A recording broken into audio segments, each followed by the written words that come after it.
네, 코로나19 확산세가 동아시아를 넘어서 중동과 유럽까지 확산되고 있습니다. 특히 이탈리아와 이란의 확산세가 심각하다고 합니다. 국제부 연결해서 자세한 소식 알아보겠습니다. 조현진 기자, 유럽에서는 이탈리아에서 확산세가 가장 심각하죠. 하루 사망자 수가 20명 넘게 늘었어요. 네, 이탈리아에서 코로나19로 인한 사망자가 하루 만에 27명이나 발생했습니다. 현지 시간 3일 오후 6시 기준인데요. 이에 따라 지금까지 사망자는 모두 79명으로 잠정 집계됐습니다. 중국에 이어 두 번째로 많은 숫자입니다. 특히 그동안 사망한 사람들은 모두 고령자에 기저질환이 있는 사람들이었는데 어제는 55살 사망자와 기저질환이 없는 것으로 알려진 61살 사망자가 나와서 이탈리아 보건당국이 긴장하고 있습니다. 확진자 수는 모두 2,502명으로 하루 전보다 466명이 늘었습니다. 지금까지 90% 이상의 감염자가 발생했던 북부 지역 외의 지역에서 감염자 수가 빠른 속도로 늘고 있는 게 문제입니다.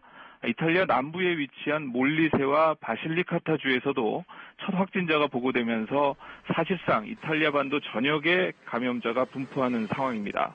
이탈리아 보건당국은 1m 내 접근 금지를 권고했는데요. 공공장소나 술집, 상점, 교회 등에서 다른 사람과 1m 이내로 접근하지 말아달라고 당부했습니다. 네, 이란에서도 확진자가 빠르게 늘고 있다는데 상황 자세히 전해주시죠. 네, 이란은 현지 시각 3일 기준으로 코로나19 확진자가 하루 전보다 835명이 늘었습니다. 총 확진자는 2,336명이 됐습니다. 지난달 19일 첫 확진자가 나온 뒤에 하루 증가 폭으로는 가장 많은 것입니다. WHO와 중국, 영국 등에서 코로나19 감염 검사 장비가 지난 주말 도착했는데요. 검사가 본격화하면서 확진자 수가 빠르게 늘고 있습니다. 코로나19로 인한 사망자는 하루에 11명이 증가해서 77명이 됐다고 이란 보건부가 집계했습니다. 확진자 수가 빠르게 늘면서 다른 발병국보다 유독 높았던 치사율도 3.3%로 내렸습니다. 비슷한 수준이 된 거죠. 이란에서는 특히 고위공직자들의 감염이 많은데요. 부통령, 보건차관 등 전현직 고위공직자 10여 명이 감염된 데 이어서 의회 의원 23명이 양성 판정을 받았습니다. 네, 조 기자, 이외 다른 나라들 상황도 종합해볼까요? 네, 스페인에서 코로나19 첫 사망자가 나왔습니다. 스페인 발렌시아 보건당국은 3주 전 사망한 남성이 검사 결과 코로나19에 감염된 것으로 나타났다고 밝혔습니다. 현지 시각 3일 오전 기준으로 스페인 코로나19 확진자는 모두 150명으로 하루 전보다 30명가량 늘었습니다.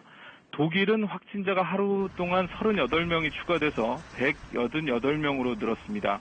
현재 독일 연방 16개 주 가운데 13개 주에서 확진자가 나왔습니다. 남미에서는 아르헨티나와 칠레에서 처음으로 코로나19 확진자가 발생했습니다. 아르헨티나에서는 43살 남성이 코로나19 확진을 받았는데 2주간 이탈리아와 스페인을 여행한 것으로 나타났습니다. 칠레에서는 33살 남성이 첫 코로나19 감염자로 확인됐는데 한 달 동안 동남아와 스페인을 여행한 후 지난달 25일 귀국한 사람이었습니다. 지금까지 통합뉴스룸 국제부에서 전해드렸습니다.